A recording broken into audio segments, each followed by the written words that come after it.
प्रभात तिवारी और सार्थक क्लासेस के यूट्यूब चैनल पर आप सभी लोगों का एक बार फिर से बहुत बहुत स्वागत करता हूं। और आज के वीडियो में दोस्तों हम एक बार फिर से बात करने वाले हैं महत्वपूर्ण करंट अफेयर्स की। देखिए, लेकिन मेरा जो है लगातार ये प्रयास रहता है कि जो भी करंट अफेयर्स मैं आप लोगों के साथ साझा करूँ वो आपके एग्जाम की दृष्टि से इंपॉर्टेंट होना चाहिए। तो इसी कड़ी में सबसे पहले हम लोग बात करेंगे इसाक हरजोग। ये नाम है, चर्चित नाम है, और ये इजराइल के नए राष्ट्रपति निर्वाचित हुए हैं। इसाक हरजोग ने रूवेन खिलिन का स्थान लिया हुआ है, यानी रूवेन खिलिन इससे पहले राष्ट्रपति थे और अब इजराइल के नए राष्ट्रपति हैं इसाक हरजोग। संयुक्त राष्ट्र महासभा द्वारा दशक 2021 से 2030 को घोषित किया गया है, यानी संयुक्त राष्ट्र महासभा ने वर्ष 2021 से 2030 का जो ये 10 साल का समय है इसे क्या घोषित किया है, तो इसे घोषित किया है पारिस्थितिकी तंत्र की बहाली पर संयुक्त राष्ट्र दशक, यानी United nation decades on ecosystem restoration.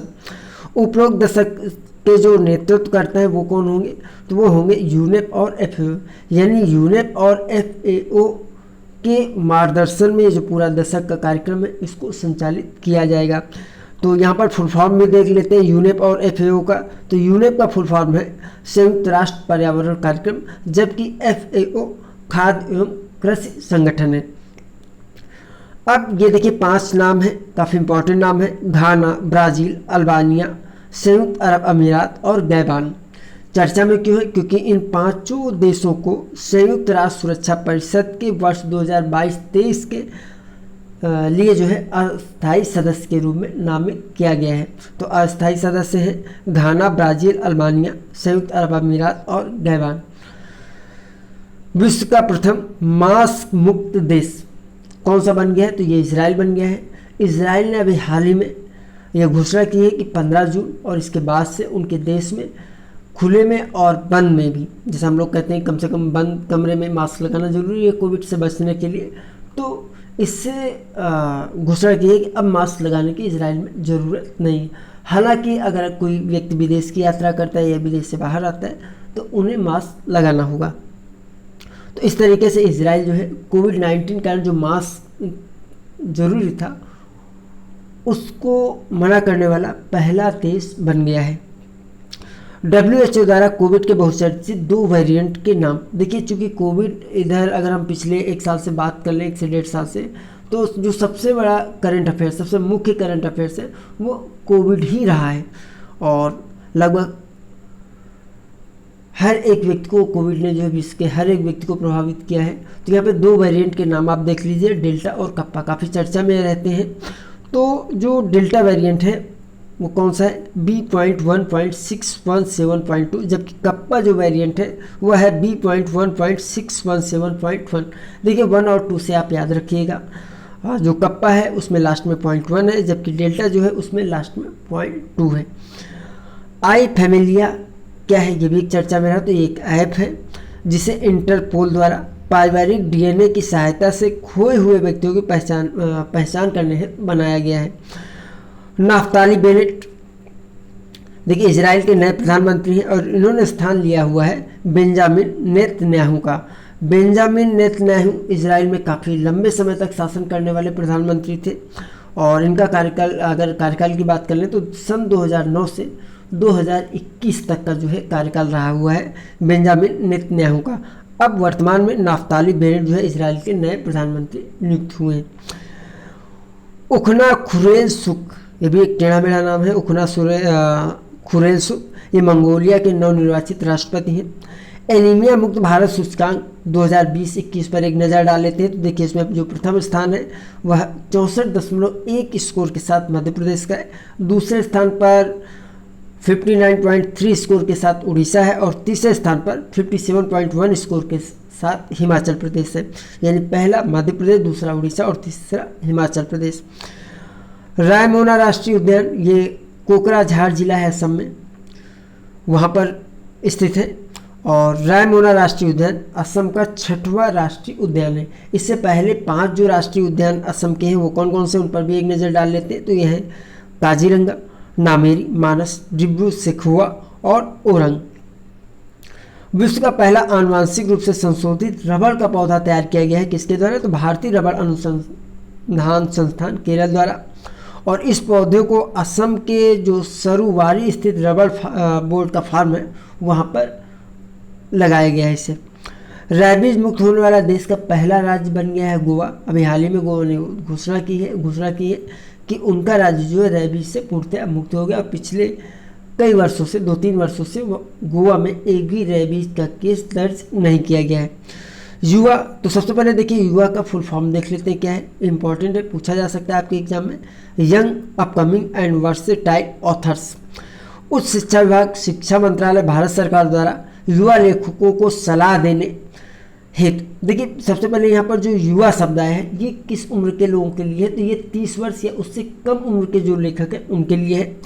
तो उच्च शिक्षा विभाग, शिक्षा मंत्रालय, भारत सरकार द्वारा युवा लेखकों को सलाह देने के लिए प्रधानमंत्री योजना के रूप में एक पहल या कार्यक्रम है जिसका प्रमुख उद्देश्य उभरते लेखकों को प्रशिक्षित करना और भारतीय लेखन को विश्व स्तर पर पहचान दिलाना है।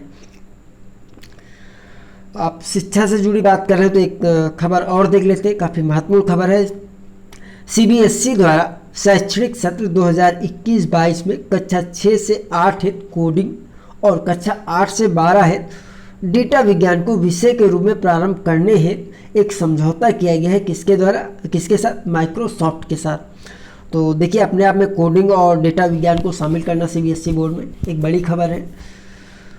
और इसके लिए जो सीबीएसई बोर्ड ने समझौता किया है वो किया है माइक्रोसॉफ्ट के साथ में। तो अब एक आईसीटी से जुड़ा एक और करंट अफेयर्स देख लेते हैं। राष्ट्रीय कौशल विकास निगम ने भारत के युवाओं को रोजगार की दृष्टि से डिजिटल कौशल पर प्रशिक्षण करने हेतु एक समझौता किया है।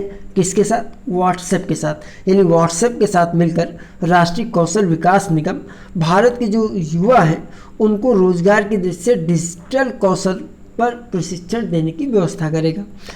स्फूर्त प्रिया एक नया नाम, शिकायत अधिकारी है ये फेसबुक की। देखिए अभी आप लोगों ने देखा होगा कि काफ़ी चर्चा में था जो हमारा सोशल मीडिया प्लेटफॉर्म है, भारत सरकार की तरफ से जो एक नई नीति लाई गई है उसके अंतर्गत जितने भी सोशल मीडिया प्लेटफॉर्म हैं उनको कहा गया है कि वो एक शिकायत अधिकारी नियुक्त करें, जिससे कि जो आम लोग हैं जो आप इस प्लेटफॉर्म को यूज़ कर रहे हैं उनकी अगर कोई शिकायत है तो उनका जो है कोई हल निकाला जा सके, उन्हें जो है सहायता दी जा सके। तो इसी क्रम में स्फूर्त प्रिया जो है शिकायत अधिकारी नियुक्त की गई है फेसबुक के द्वारा। तो इस तरह से जो ये नया नियम आया है इसके कारण कई नए नाम आएंगे आप लोगों के साथ सामने, उन पर भी आपको नज़र रखना है। चुनाव आयोग, देखिए ये इम्पॉर्टेंट एक खबर और आ गई है। अनूप चंद्र पांडे ये एक नए चुनाव आयुक्त है। जैसा आप लोग जानते हैं कि जो ये पूरा निर्वाचन आयोग है 3 सदस्यीय होता है जिसमें एक मुख्य चुनाव आयुक्त और 2 चुनाव आयुक्त होते हैं। और ये नाम इधर काफ़ी तेज़ी से बदले हैं। आपको बता दें कि जिन लोगों ने सबसे पहले सार्थक क्लासेस के नोट्स मंगाए थे उनमें कुछ पुराने नाम गए होंगे, तो आप उसको देख लीजिए, अपडेट कर लीजिएगा। और जो नए नोट्स जा रहे हैं उसमें मैं अपडेट करता रहता हूँ। जैसे कि मुख्य चुनाव आयुक्त की बात करें, अभी 1-2 महीने पहले या शायद ये बदलाव हुआ था और नए मुख्य चुनाव आयुक्त सुशील चंद्रा जी हो गए थे, उसको मैंने नोट्स में अपडेट किया था। और आगे उसमें जो बाद में नोट्स गए हैं उसमें राजीव जी का नाम था, दूसरा चुनाव आयुक्त का नाम नहीं था। तो बीच में अभी जो मैं नोट्स भेज रहा था उसमें चुनाव आयुक्त का जो कॉलम था उसको मैंने ब्लैंक कर दिया था। अब आगे से जो नोट्स डिलीवर कराऊंगा मैं उसमें भी इन नाम को अपडेट कर दूंगा। तो आप लोग भी इसको अपडेट कर लीजिएगा क्योंकि निर्वाचन आयोग आपके पाठ्यक्रम में है, खासकर यूपीएससी में। तो अभी 2 निर्वाचन आयुक्त कौन कौन है? अनूप चंद्र पांडे और राजीव कुमार जी। और मुख्य चुनाव आयुक्त कौन है? सुशील चंद्रा जी। ग्लोबल टीचर अवार्ड 2020 से सम्मानित पहले भारतीय रणजीत सिंह दिलासी को जून 2021 से जून 2024 तक के लिए विश्व बैंक शिक्षा सलाहकार नियुक्त किया गया है। तो रणजीत सिंह दिलासी एक बार फिर से चर्चा में। अखिल भारतीय उच्च शिक्षा सर्वेक्षण 19-20 के मुख्य तथ्य देख लेते हैं कौन कौन से। तो 2015 से 2020 तक का जो शैक्षणिक सत्र थे यानी 5 सालों में, इसके दौरान छात्रों के नामांकन में 11.4% की वृद्धि हुई। साथ ही साथ उपरोक्त समयावधि के दौरान महिला नामांकन में भी वृद्धि दर्ज की गई है और यह है 18.2%।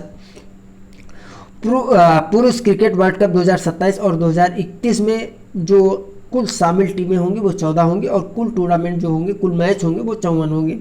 देखिए इससे पहले जो 2015 का वर्ल्ड कप मैच हुआ था उसमें केवल 10 टीमों ने ही भाग लिया था। तो अब जो 2027 और 2031 में वर्ल्ड कप मैच होगा पुरुषों का, उसमें 14 टीमें भाग लेंगी और कुल 54 मैच होना प्रस्तावित है। ईज ऑफ लिविंग इंडेक्स 2020 की रिपोर्ट जारी की गई है अभी हाल ही में। इसे सबसे पहले ये देख लेते हैं जारी कौन करता है। तो ईज ऑफ लिविंग इंडेक्स को जारी करता है centre for science and environment यानी CSE। और भारत के 5 सबसे रहने योग्य जो शहर हैं इस लिस्ट में जो नाम आए हैं उसमें पहले स्थान पर बेंगलुरु है, दूसरे में चेन्नई, तीसरे में शिमला, चौथे में भुवनेश्वर और पाँचवें में मुंबई। तो दोस्तों ये आज का करंट अफेयर्स था। इसकी PDF मैं आपको डिस्क्रिप्शन बॉक्स में दे दूँगा, वहाँ से आप डाउनलोड कर सकते हैं। और इसका जो पार्ट 2 है, क्योंकि अभी बहुत सारा करंट अफेयर्स है जून का जो है, और ये करंट अफेयर्स इसलिए भी इम्पॉर्टेंट है कि चाहे वो UPSC की हम बात कर लें, चाहे GIC के एग्ज़ाम की बात कर लें, सारी डेट्स आ चुकी हैं और इनमें जो है करंट अफेयर्स का भी रोल होता है। तो मेरा प्रयास है कि जून का जो भी इम्पोर्टेंट करंट अफेयर्स है वो आपको आने वाले वीडियो में जल्द से जल्द उपलब्ध करा दिया जाए। तो आज के वीडियो में इतना ही दोस्तों, मैं आपसे फिर मिलता हूँ अगले वीडियो में कुछ नई जानकारी के साथ। तब तक के लिए नमस्कार।